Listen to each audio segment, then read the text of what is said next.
All right. So I'm just going to create a new composition here. Or a new project. I'm just going to replace everything. Don't save. And then, like I said, I have those two files that I uploaded, the cityscapes. So I'm going to grab the first one, which is Skyline. Is that the one I want?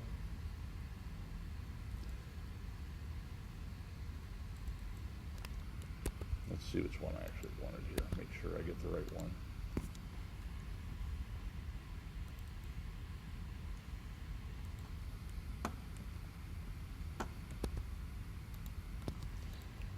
All right. So I'm going to start with Cityscape. And I'm just going to import this as composition retained layer sizes, like I do with most everything else. This is one of those things where we could probably actually just import it as a composition and not worry about it, but I want to import it as a composition retain layer sizes, say open. And then I'm going to do the same thing with the other image that I have. And just a real quick look at what these actually look like.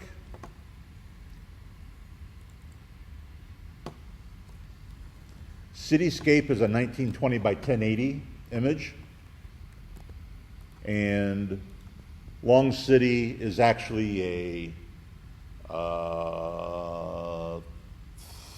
3840 by 1080, I think. It's basically 2 times the width of a 1920 by 1080. So I did this with just different size compositions to make it easier to get different speeds and movements. But the first thing about creating a loop like this is knowing what size your objects are that you're working with is kind of important. So that's why I try to build elements that match my composition size or are divisible by or multiples of my composition size. So in this particular case, I'm creating a 1920 by 1080 composition. So my images are 1920 by 1080, and the other one is 2 times 1920 by 1080 tall. So knowing those numbers is important whenever we go to apply the offset that we're going to use to make this seamless kind of movement. So jumping back over to After Effects, I'm going to drop in this Long City composition as well. So I've got everything. And I'm actually going to work with the compositions that I have. So I've got those. I'm going to create a third composition that's going to be a regular 1920 by 1080 composition with nothing in it. And this is going to be my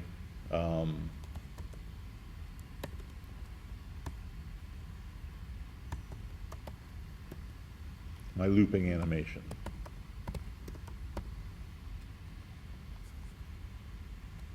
And mine's about 30 seconds long. I'm going to actually make this about 10 seconds long. Say okay. All right. So the first thing I'm going to do is drop my cityscape composition here. I'm going to drop this in my looping composition.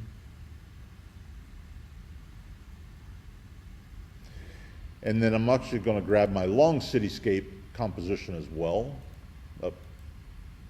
Long city. I'm going to drop it below, so it's kind of behind it. And we'll actually shift it. We'll leave it there. Something like that. And I'm going to animate each of these individually. So you should have something kind of like that. My cityscape composition is only 1920 by 1080, but my long city is longer than that, and that's by design. So I want to start with cityscape, And one of the things we really haven't talked a whole lot about yet is effects in After Effects. And if we go up, like I'm using the standard layout right now, and within a standard layout, over here on the right-hand side, down at Effects, there should be a tab for Effects and Presets. If you don't have Effects and Presets, go to the Window menu, and you can grab it from there. I'm going to go into Effects and Presets tab, and there's a boatload of all of these. I've got more probably than you've got, just because I've got some other packages, but there's a boatload of different effects. But there's a search bar right here at the top. So within that search bar, I'm just going to click, I'm going to type offset. And it'll give me these two options. And what I'm going to do is, with my cityscape selected, my cityscape composition, I'm just going to drag this offset effect on top of it. I could have probably, with it selected, I could have double clicked as well. That would have applied it too. So when I do that, two things. One is, when I open the cityscape composition, it adds an effects category under that. And if I open that up, there's that offset that I just applied to it. But also, there's an effect controls tab up here for whatever composition I have selected, and it'll also place that, give me the access to the controls of the effect up here. It's just more convenient and easier to work with. But even if we work with this up here, it's still going to drop any keyframes and whatnot that we put in down here on the timeline. So, so here's what we're going to do. We've got that offset applied to our cityscape. The first thing we want to do with our playhead right here at the very beginning is we're going to shift the center to 0. And it doesn't really change much, but actually it did. It did change stuff. So we shift that to 0, and I'm just going to set a keyframe for that right here at the very beginning. And you can see it down here in our timeline. There's that center shift. And then I'm just going to drag my timeline over to about, let's go to 4 seconds and see what we get. And I need to change the shift center. So I've got some options here. Whatever number I put in here, it needs to be a multiple of 1920, because that's the size of my composition. That's the size of the image. So I can either put 1920 in here, or I could do, 1920 times 2 or times 3, however I want to do that. I'm actually going to do, and remember that within our value fields, we can put math equations. So, which I find it much easier to do than try to do the math in my head. So with my timeline at 4 seconds, or my playhead at 4 seconds, I'm going to do 1920 times 2 and hit return. And then I'm also going to come down here to my timeline, and I want to pull my trim bar over to my 4 second mark. And I'm just going to zoom in on it too, just so I can see everything. So when you're done, so when you've got that, tap the space bar on the keyboard.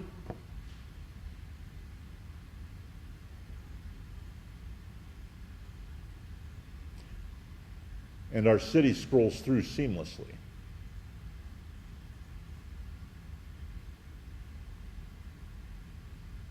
Did we get that? Do I need to do anything again? Yep. Okay. So, let's do that again. There. All right. So, you followed me how far? To this part? Do you applied the offset effect? No. Okay. So, then let me back out. All right. So with Cityscape selected, do you have your Effects and Presets tab? All right. So in the search bar, just type offset, O-F-F-S-E-T, and you'll get one. There's only two options, but the second one under Distort is what you want. And you're just going to grab that and drag it on top of your Cityscape composition here in the timeline, which will apply that effect to it. So you should now have this effect category. You know, if you open that up, you should have effects and offset. But you should also see that offset up here, as long as you have the Cityscape selected. All right? So I'm just going to do this from up here. So we're going to shift our center. We're going to start this at 0. And I'm going to actually do it's the X center that I want to move, which is actually of the two numbers, the first one is X, the second one is Y. I should have pointed that out. So the first one, where it says 960, we're going to click on that and change it to 0. And we should be at the beginning of our timeline here. And then we're going to set a keyframe for that. All right?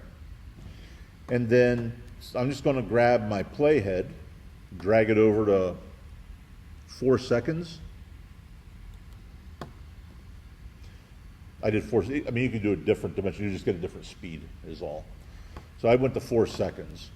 I'm going to go back up here to my offset again, and I'm going to shift the center to, and I actually want to do, like I said, you could do 1920, but I'm actually going to do 1920 times 2, which will give me, what, 3840, I think? Something like that. But if I just type in there 1920 times 2, that'll give me what I want.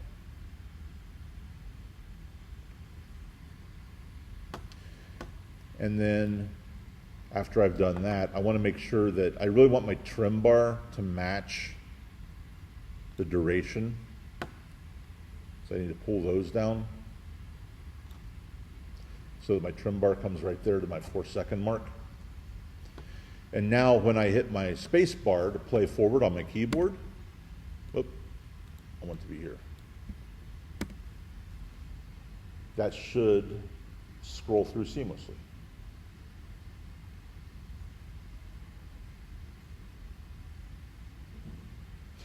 So this effect works. So we did this on the X dimension to make this scroll side by side. We can do the same thing on the Y dimension if we want to, if we've got a different kind of a graphic. But for my Cityscape, the X dimension is what makes the most sense. So we're going to do the same process. Actually, let's do this. Go back out here to put your playhead back out here to 4 seconds. And let's actually change this Z center from 3840, make it 1920 instead. And play that through and see the difference.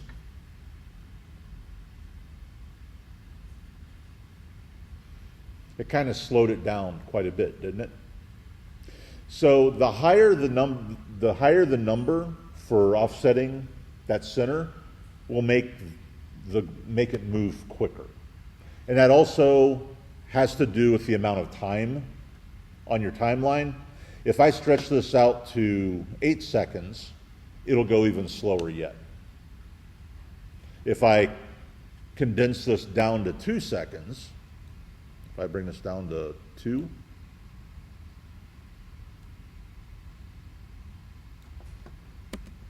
it'll move faster again. So it's kind of contingent upon, the length of your composition and that kind of thing. But I'm going to leave everything at 4 seconds because it just feels like a decent dimension to me. So that moves pretty slow. All right, I'm going to speed that back up a little bit. 1920. Let's try 1920 times 3. See how fast that moves. Oops. And I didn't pay attention. I got to make sure my playhead is on top of my keyframe. So 1920 times 3. And that's going to move significantly quicker now, which is kind of what I want. Because remember, with parallax, foreground objects move faster, background objects move slower. So now we're going to do the same process. Just going to close that up, and I'm actually going to lock it so I don't inadvertently grab it. And with this long city, I'm going to do the same thing. I'm going to grab this offset, and I'm going to drag it over here on top of it. And we're going to start with our playhead all the way back at the very beginning and set our center to 0. And then move ahead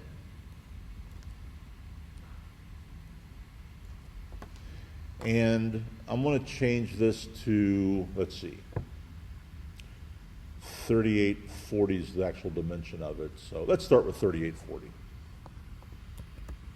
1920 times 2, actually. I was talking and forgot to set my keyframes. Keyframe. Let's do that again. And then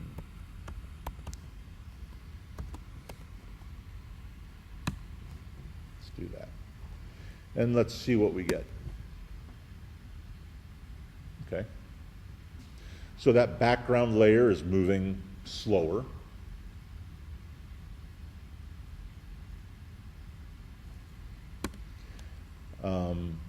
I think maybe I want it to move slow, even slower yet.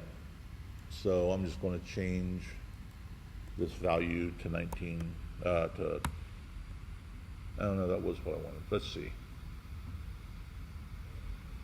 Yeah, that's about the slowest I can make it. I would kind of like it slower, but that's okay.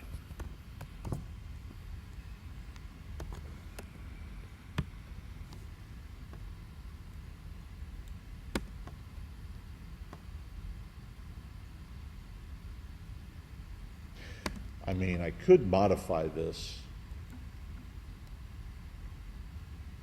The other thing I don't care for a whole lot about this is I think the background image is a little big. I think it should be small. I'd like to see it be smaller. If it's going to be more cartoon-like, you know. I'm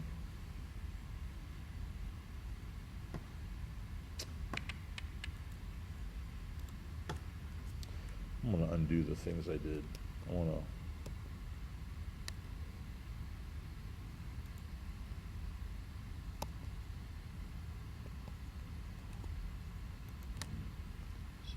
long city. All right. I'm actually going to scale this long city down. I'm just going to open my scale transform and make this 50%, which should make it 1920 wide.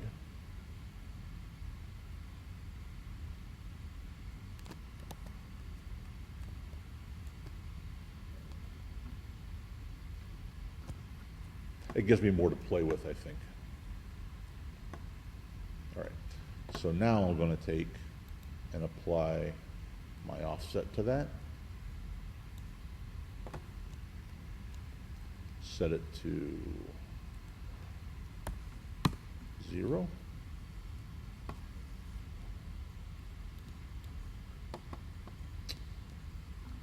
And set my keyframe. And go back out here, and I'm going to set this to 1920. See what I get.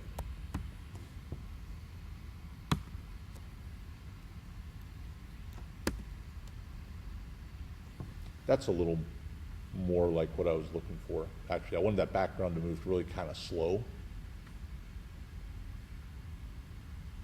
But you get the concept of how the offset works to do that, to make that looping background.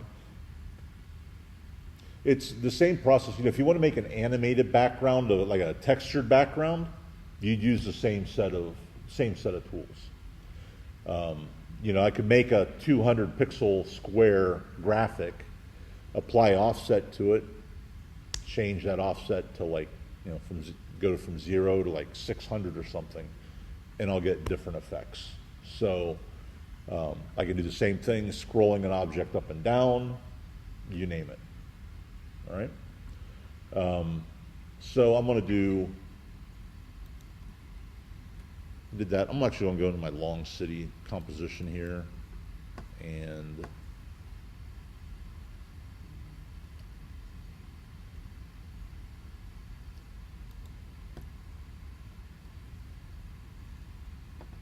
I need to fix a few things.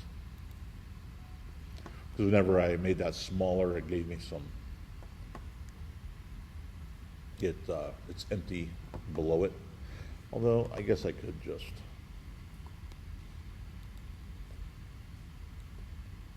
grab it and slide it down.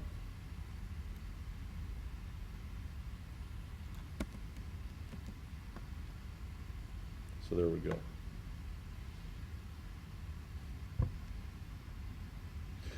So that's kind of the first thing, is that parallax movement. You just kind of, I mean, it's like anything else though. Sometimes you really just need to plan things out, and knowing how big your images are that you're working with is important because you have to be able to make that offset a division of, or a multiplication of the original width. Otherwise, it doesn't work. If I change this foreground offset, for instance, I'll work with the foreground one because it's easy. If I come out here and instead of, what did I have it set to? If I set this to, let's see, 19, if I just set this to 6,000, let's say, just an arbitrary number, and I play this through, see the glitch?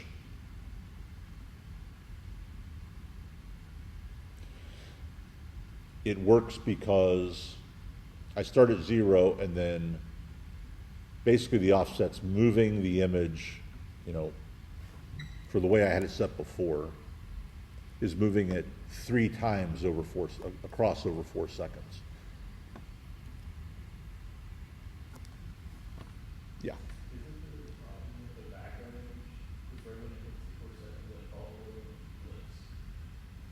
Let's see.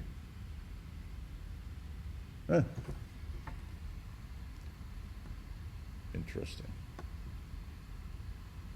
I don't know.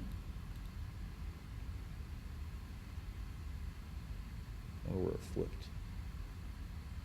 And it's really just that one building that, yeah.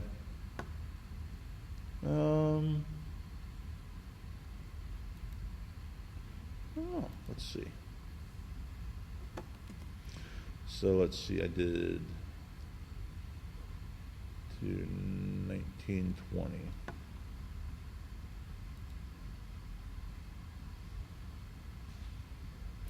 Let's see what happens if I go 1920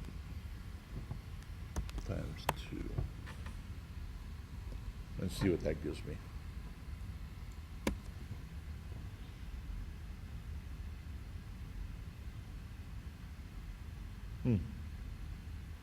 I don't usually do a single multiple. If my composition is 1920 wide, I don't usually offset 1920. Usually you go, double or triple or something like that. It must have something to do with only going one time through, which I guess makes sense because it actually just moves that center point, so it wouldn't travel the full distance that it needed to.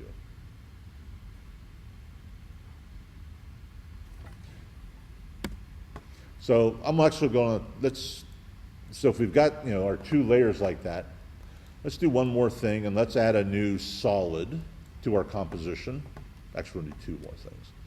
And I'm going to make this solid kind of dark, like a real dark blue.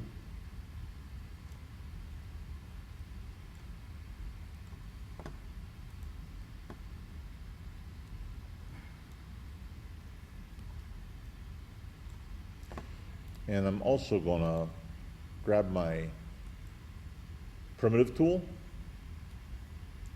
my ellipse, and I'm just going to put a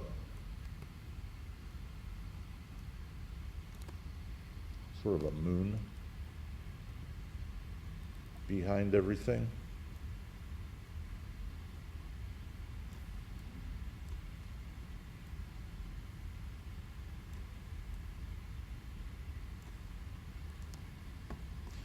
And I'll slide it down behind my cityscapes.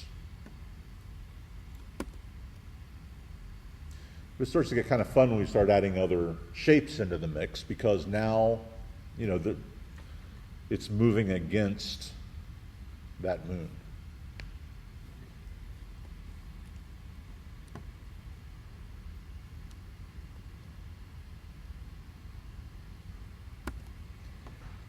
And if we have, actually, I'm just going to slide everybody up. Oops. I'm going to slide my moon up.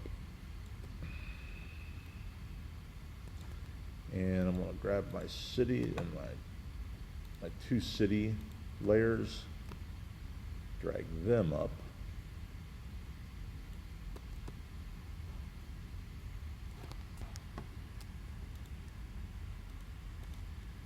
And I'm going to create another shape and put it sort of in the foreground here. I want kind of a roadway.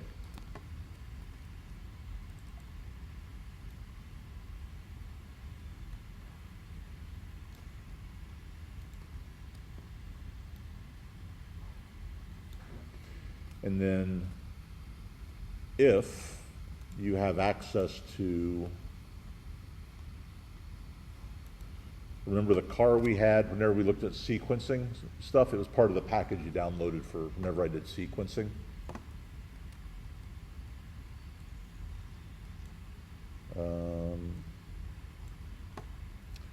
Let's add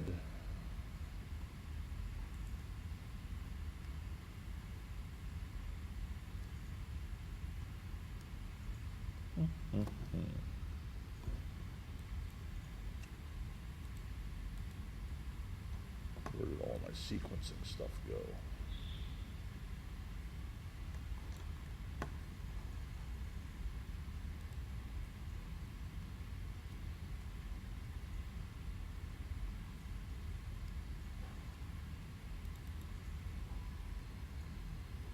There it is.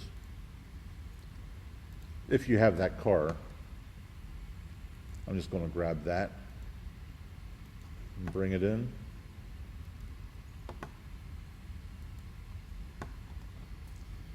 And drag it down into my composition.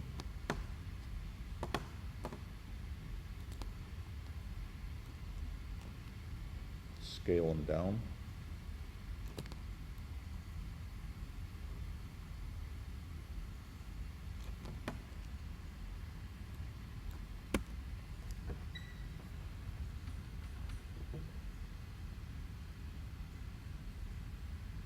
And now we've got our looping animation with a static moon in the background and our car in the foreground.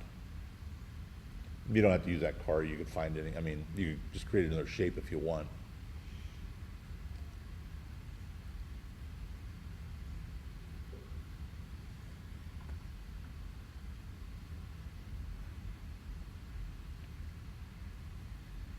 So that's that illusion of parallax, along with, making the background loop. So,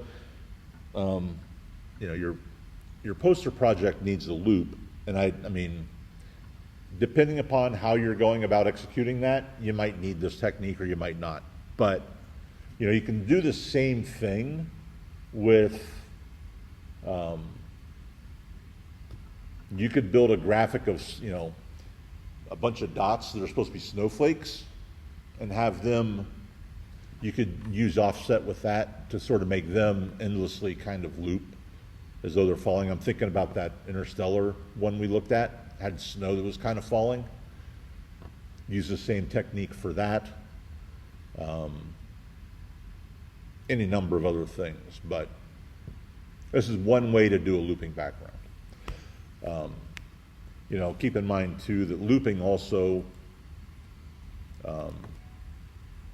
works if something, you know, starts off the screen, comes across the screen, and goes off again by the end. Then when it starts over, it just sort of does it all again, you know? So, a bunch of different ways to do it, but there's our first one. Any questions or anything before I move on? Did most everybody do that? Were they able to do it? Okay.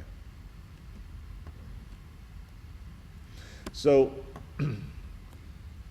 before I move on from that, so the effects and presets panel, like I said, there's a boatload of effects here. And, you know, if you're trying to, if there's a particular thing you want to try, usually typing in the search bar will at least give you a good sense for whether there's an effect to help accomplish that. But the best, honestly, the best way to get you, or to sort of explore effects is just to look at what there are and try out a few things. I mean, I think you can probably find tutorials online too about different effects, but you got to kind of know what to look for. So, but under effects, you'll find things for all sorts. I mean, you know, that offset that we use for this is part of the distort, part of its distort set. There's color correction effects. One of the ones we'll actually look at there is lumetri, which is a color grading effect. And it's actually one of the more prominent ones. But, you know, if I want something that's, if I want this, where is it? There we go. If I want my moon, for instance, there it is. And let me center my anchor point. If I want my moon to sort of be wavy for some odd reason, I could type over here in the effects and presets wave, and there's a whole bunch of different wave effectors that you could try. Be honest, wave warp is usually the one I end up going to. But if I just drop that on there, you see it gave it a little bit of a wavy effect.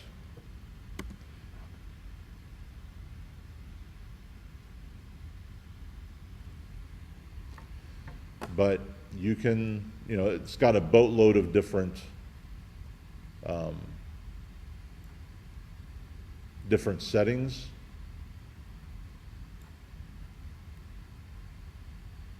To work with. So the best way to get used to, you know, to work with effects is really just to start kind of playing around with them a little bit. And we'll look at other ones as we go through for sure, but, you know, if you ever want to start exploring a little bit, effects are a good one to kind of explore. Actually, I don't like my wavy moon, so I'm just going to turn it off. So in our effects controls, right next to that wave warp that I put in there, there's that little effects icon. If I just click on that, it'll turn the effect off.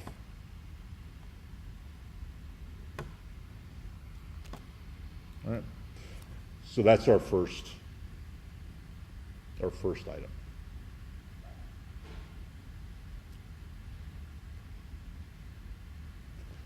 A lot more we could do with that, but we're gonna move on from there. So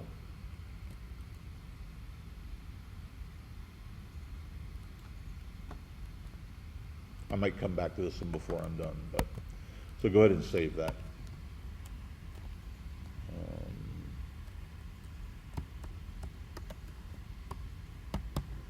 Looping background. All right. So that's our first looping background. So our next one, and I'll open the demo file first, and then we'll take a look at it. The next one is parallax. And I debated getting into this because it involves another tool that we're really not going to get too deeply into for a little bit, but I can see it again. Like I said, I can see it as being possibly useful with your project that you're working on. So I kind of want to cover it, and it does fit in the same category because instead of sort of a left to right parallax effect, we're going to actually look at more of a spatial parallax effect, something that allows us to take a still photo and actually make it look as though it exists in 3D space, or it's a video. It's an effect, it's a trick. It doesn't really look like video, but it is a nice and very common animation kind of effect. A lot of times, it's quite often happens that you're given a bunch of images that you need to sort of put together into a video. They don't have videos, but we got a lot of great photos, So, and instead, you can always do the iMovie thing or the Google, photo book thing where it just sort of Ken Burns, scales and pans through photos, but those get pretty stale and kind of boring after a while. So, so the effect that we're going to look at is this the one? What's the time on it?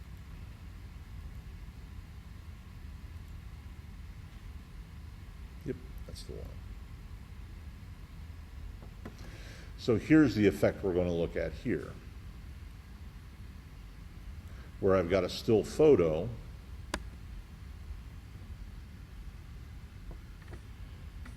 but we take it and give it some dimension.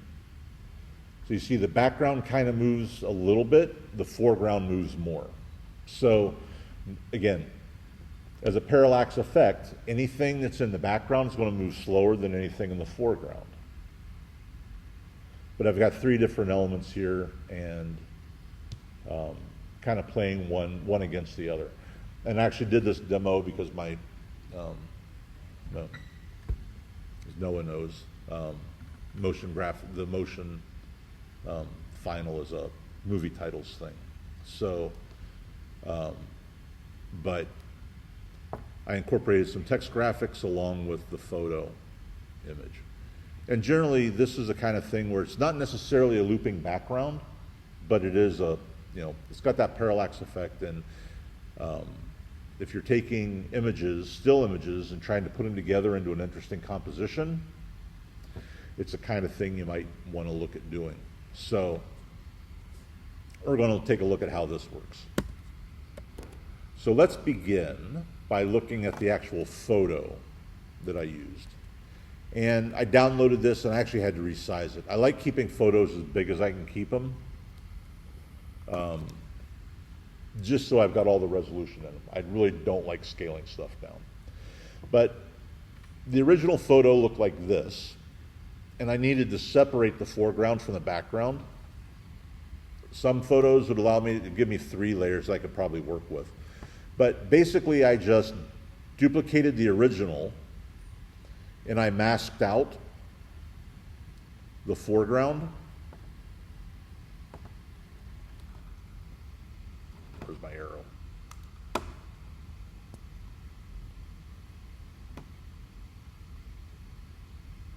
And if I turn off that foreground image, you'll see that I also had, what I basically did was I took the original photo that looked like this, I duplicated it, masked the foreground, then I used that mask on the background to do a content-aware fill. I don't have a selection, so it's not active, but that was kind of the process I used. So if I were to actually go ahead and open up, here's the photo. No.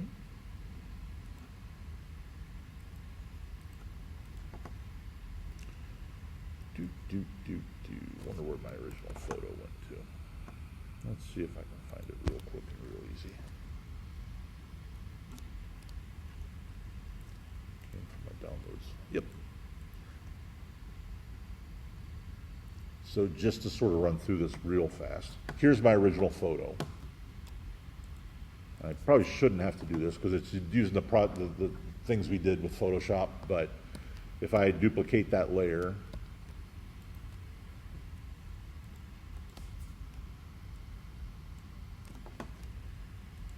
and just kind of, I'm just going to really fast, really rough.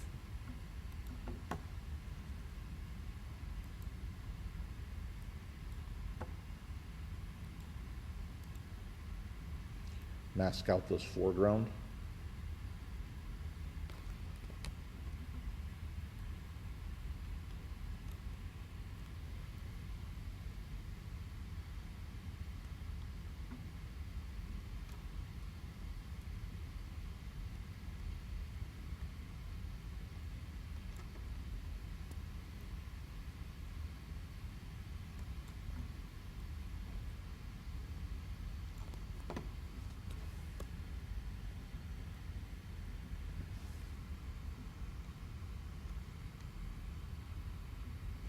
Imagine that I took longer than 15 seconds and outlined this and made it really nice.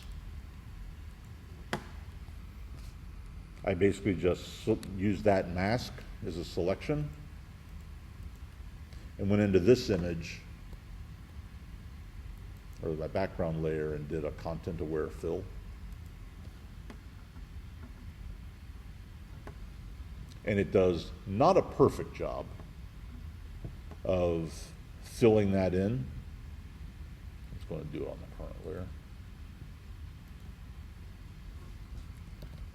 But it does a good enough job for what we're going to do. So, like anything, I mean, you got to take time to separate your images and to do a nice job pulling them apart. But this, at least, that's the process that I use. And then I save the PSD. Actually, I applied the layer mask, saved the PSD file, and then imported it into After Effects. So I had the two layers. So I'm going to look at several different things as we work our way through this. We're actually going to incorporate a 3D camera, although we're not going to go very deep into 3D cameras. We're going to use it for what we need it for here, and that's it. We'll do 3D cameras later before we're done, but it just gives us a little nicer effect when we use it. So, but the things I want to do here are not only create the parallax effect, but it'll incorporate a 3D camera. And I'm also going to do a pre-compose kind of thing for the text to sort of show you how to manage pre-comps, because we can use, like we've been doing, we can use other compositions within compositions. So we're going to take a look at that real fast. Kind of try to roll a bunch of things up into one example. So I'm just going to create a new project.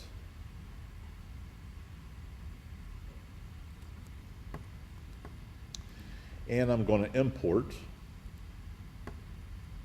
the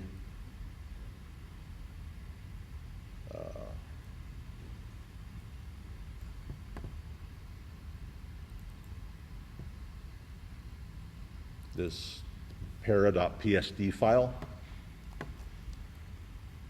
retain layer sizes, open it, and merge layer styles into the footage is fine. But when I'm done, I'll get composition with my foreground layer and my background layer. All right? So I'm not going to work with these in its original composition that it brought in, but I am going to copy the both of these layers. And I'm going to create a new composition, 1920 by 1080. You could do it 1080 by 1920, doesn't really matter. Whatever size you want. And 10 seconds is good. Actually, I'm going to make it 5 seconds. Make it 5 seconds, say OK. And then paste both those layers in.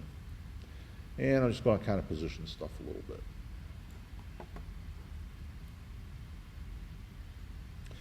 How I position things doesn't matter a whole lot at this point. But I've got two different layers here that I'm going to work with. All right?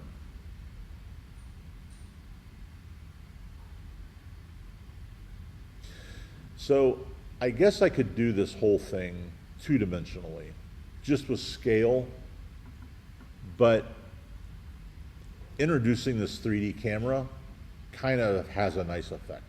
And it's a little more refined effect than you get two-dimensionally, I think.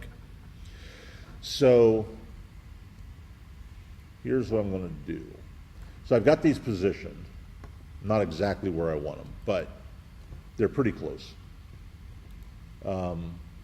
And we're going to work in a 3D space in order to do this, because where in our looping example, a couple minutes ago we were going left to right two-dimensionally, we're actually going to go foreground to background with this one. So we need that third dimension. In our timeline here, with our switches all up, the very last switch here is a little cube. If you hover over it, it says 3D layer. I'm just going to select both of these layers, and the little checkbox, I'm just going to click on that so that I get a little cube in both of those boxes. And you'll see that it puts this little 3D widget on top of both of my images.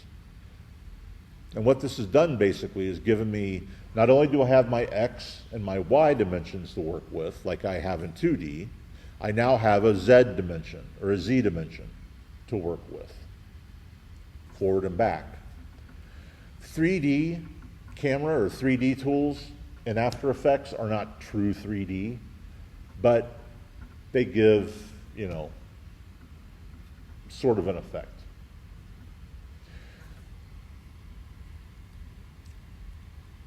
So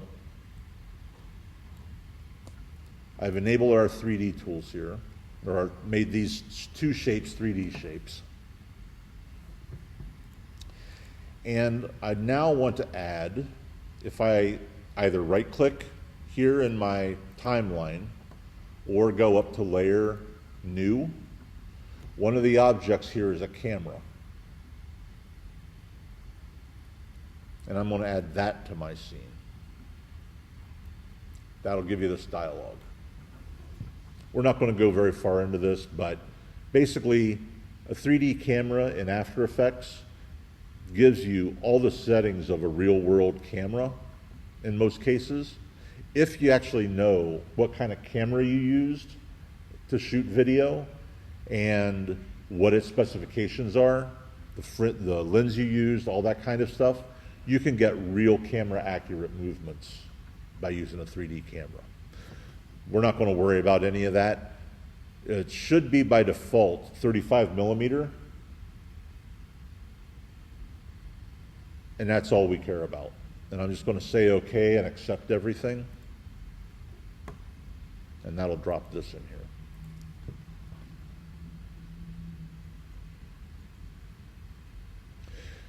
It doesn't look much different from anything we've done so far, but it will in just a second. Before I move on, anything here you didn't get, or, yeah? So, do you have all these switches right here?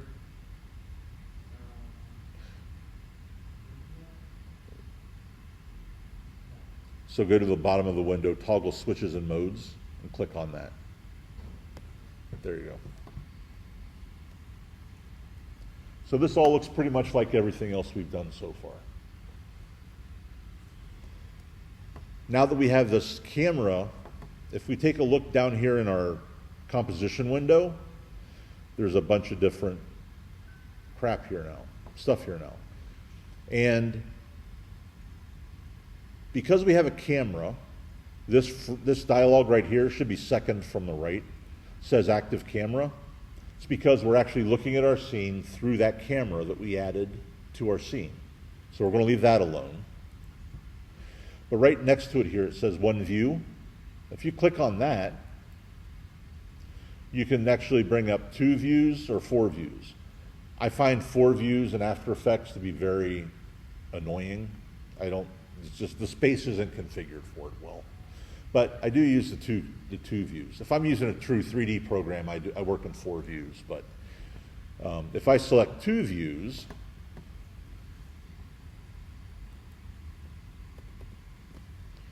you'll see that I now have 2 different views side by side. This one's my active camera. If I click on this space, you'll see it says active camera right here. If I click on this space, you'll see that this is now a top view. And if I zoom out on it, there's my camera. Here are my layers that I put into my scene.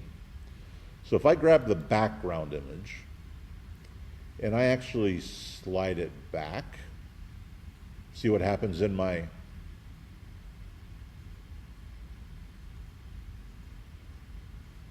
view window. And I'm just going to kind of push this back a ways.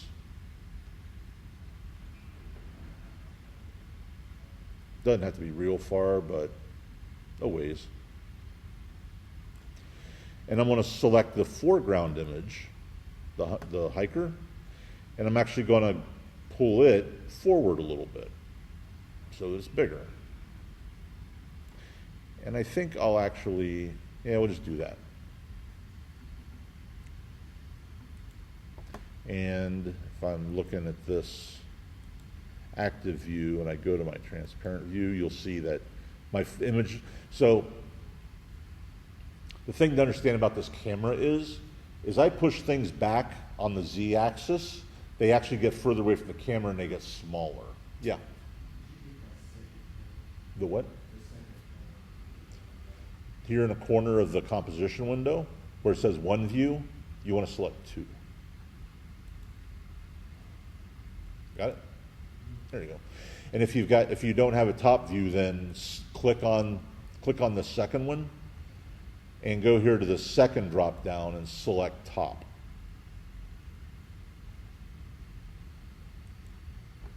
Mm-hmm. So I scaled this back, I pushed this back in space, this 3D, or this background image. I can go ahead and scale this up some if I want to still. I'm just going to get it just big enough, I think. And then I'm going to actually pull it down a little bit too. Just sort of setting up my composition.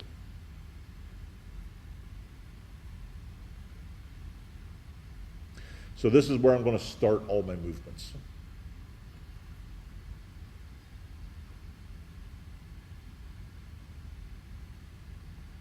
All right. And now we're going to do a quick and simple, we're just going to sort of move these just a little bit. My foreground's going to move further than my background's going to move. So I'm going to start each of these.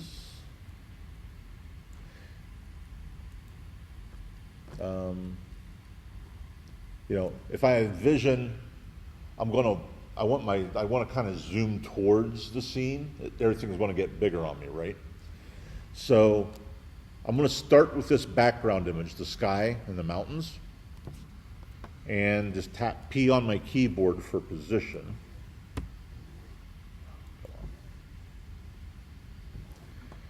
And set a keyframe for my position.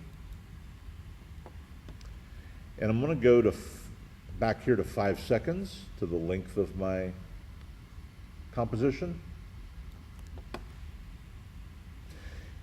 And in my top view, I'm actually just going to pull this image towards me some.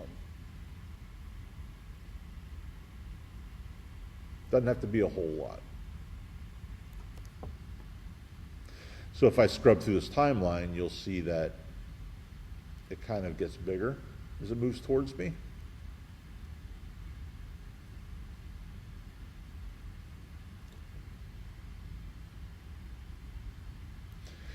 And then I'm going to go back to the beginning of my timeline. And on my foreground image, the hiker and the pile of rocks, grab that, tap P on my keyboard for position for that,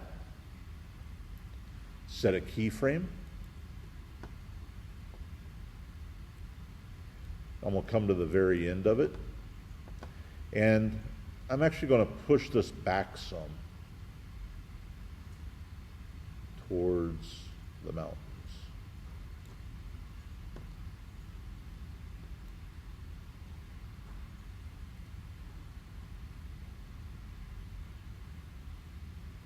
And I probably should have actually done that backwards.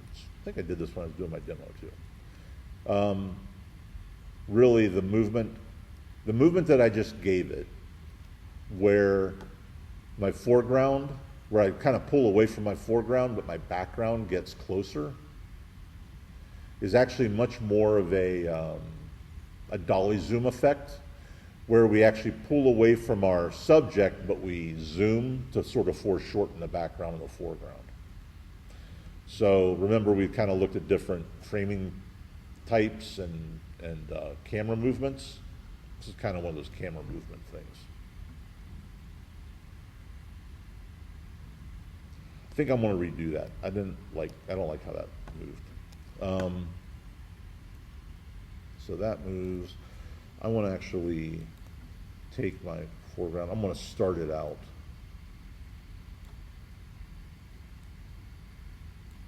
Kind of right here. And come to the end and just pull it towards me a little bit.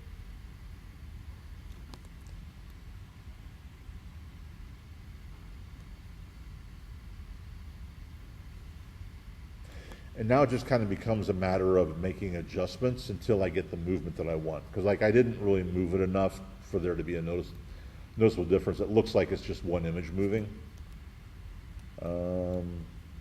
Maybe I need to actually move a lot closer towards this. Do that. Maybe I actually need to slide down a little bit. We could do that. So my foreground moves more than my background. So I start getting that three-dimensional effect in it, right?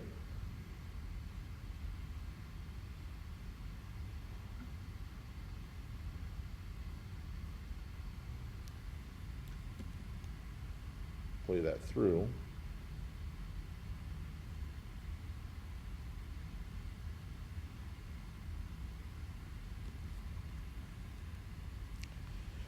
Maybe my background, I really shouldn't pull so far forward. Maybe that needs to be less. But in doing this effect, I really want for there to be a difference between the foreground and the background. The movement of them.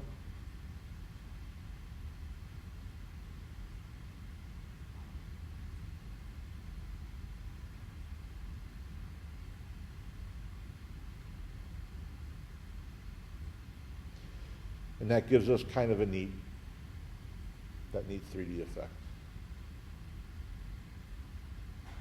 So before I move on, do I need to, anybody have any questions or re-look at anything? From my point of view, this is really no different than anything we've been doing. We've just introduced a third dimension into the mix, but it seems simpler for me maybe, so I don't know. But just know that that's a technique we can do and a thing that we can kind of work with. So that's the first part of this little exercise, is that parallax effect.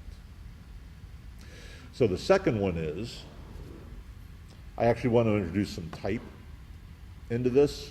Actually, two other things I want to do. Let's do this one first. Remember how, so I introduced the camera. If we look at this layer, new objects, there's another object here called an adjustment layer. An adjustment layer is kind of it's something that doesn't really render, but what we apply to it will. So an adjustment layer can lay above all of our other layers and affect everything below it, basically. So I'm going to add an adjustment layer, which will put it right on top, and you see there's really nothing there to see. But the reason I did this is I actually want to add a vignette to this thing. You know what a vignette is, where you kind of darken the edges and the corners.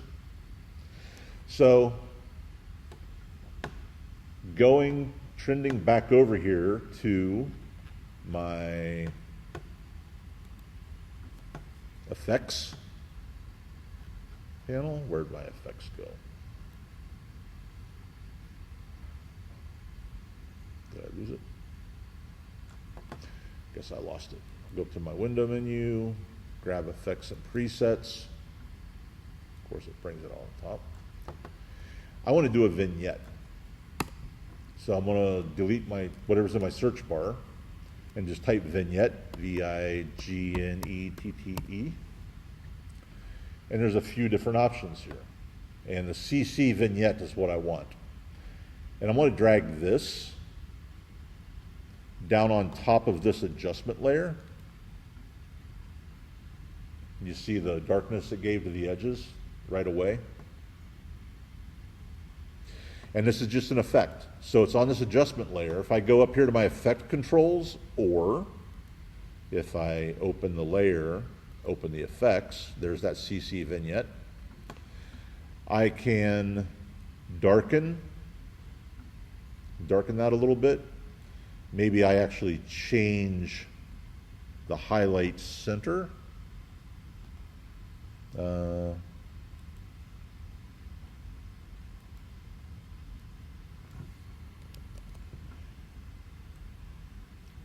variety of things I can adjust here. Pin the highlights, different things. Usually I'll just use it just to sort of darken the edges a little bit. Gives it kind of a finished look. If I had several different images in here, basically this adjustment layer would lay over top all of them, and it just kind of helps give a finished look to my composition. Actually, I'm going to switch back to one view for right now, just so I can also add a color adjustment layer to this if I want. So again, with that adjustments layer selected, I'll go back to my effects and presets. If I type color, there's a whole boatload of different color adjustment options. I'm going to specifically, you can grab pretty much anything you want, really. I'm not going to go too much into that specifically, but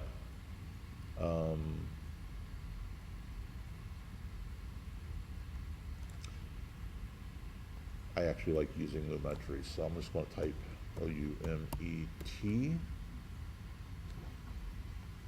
and now bring up this Lumetri color, and I can drag this onto that adjustment layer as well. You'll see that it adds it right there on the list. So within this one adjustment layer, I've started stacking different adjustments and different effects. I can also change the order of these. if I want. And depending upon what I'm using, you know, they're all layered. So whatever's on top affects what's ever below it. So with this lumetri color, I'm just going to take a look here, and under basic correction, I just want to kind of darken my shadows a little bit.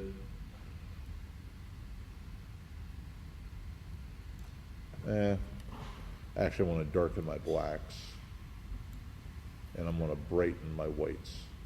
So just to give a little bit of pop, and then, let's see, might need a little bit of contrast as well. But if I do that, and I click this effects icon right next to that effect layer, you can see before and after.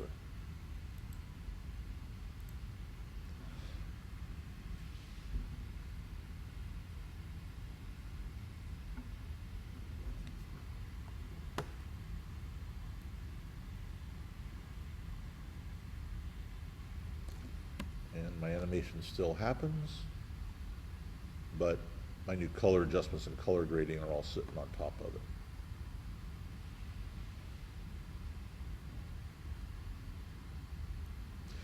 So that's a way to kind of liven up the, you know, the images that you're working with and whatnot.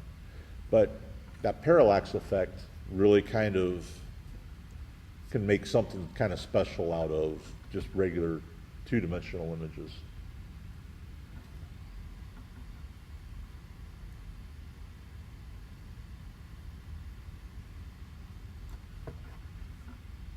All right.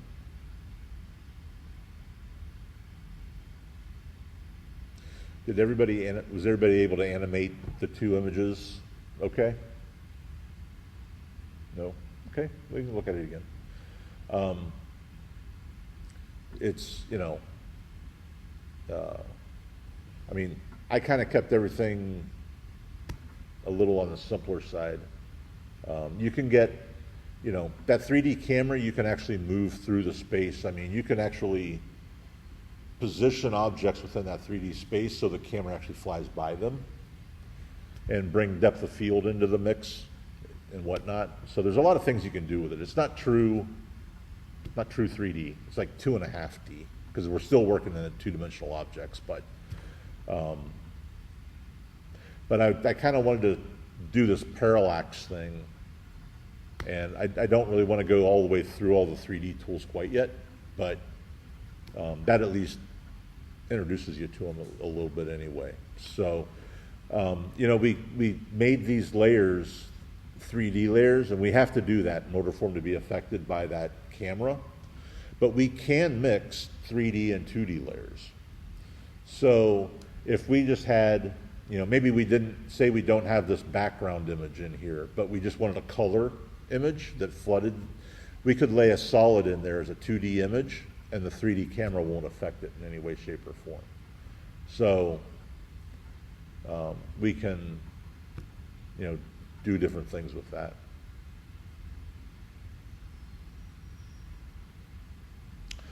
So let's see. I still want to do the pre-comp thing. So, and I'm really just kind of trying to, I mean, we've done easing, we've done simple transition movements and whatnot, which is the majority of what you need to do. But this starts bringing other techniques and other opportunities into what you're doing, I think. So let's look at pre-comp real quick, and then I'll go back and I can do the parallax movement between the foreground and the background again. So, so I've got all this done, and I just want to leave it all alone. And working with my active camera here, I'm going to go up here to the menu bar and grab my type tool.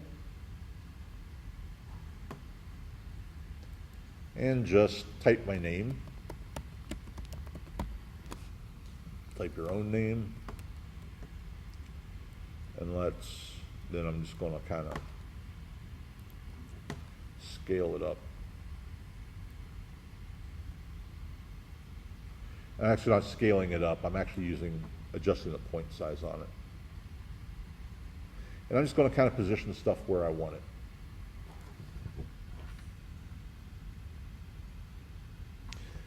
And so there's my name, and on top of that, I'm going to place another line of type.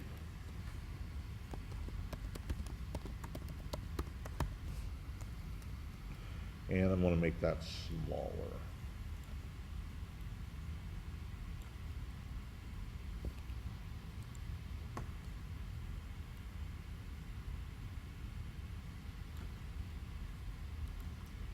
And set it just kind of right here above it.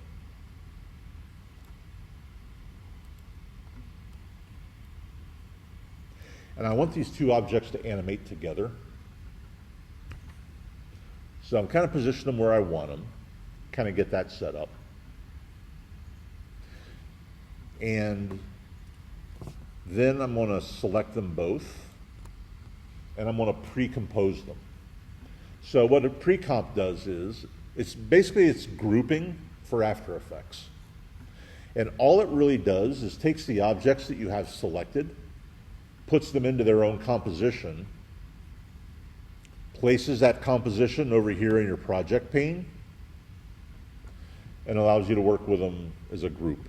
So I've selected both of those bits of type, and if I right-click on those down here near the bottom of my window is the option Pre-Compose.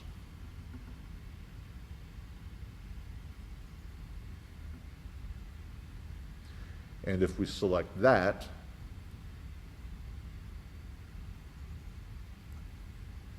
we'll get a little dialogue and get into the habit of naming things what they are. So this is my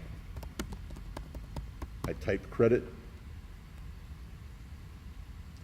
Then I'm just going to leave all these alone. I'll say OK and watch what happens. So I've got two pieces of type down here right now, but when I say OK, it puts them into a composition, and here's that composition in my project window pane. It's down here and they're grouped together in my timeline.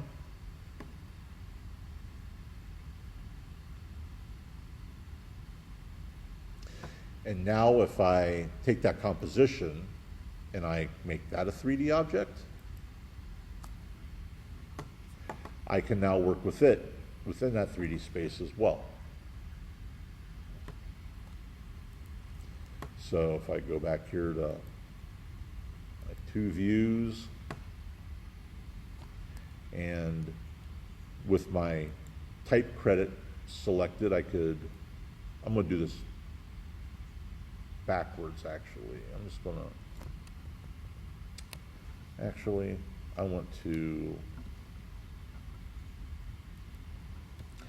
remember, anything you have selected, anything you want to transform in any way, always does it off that center point.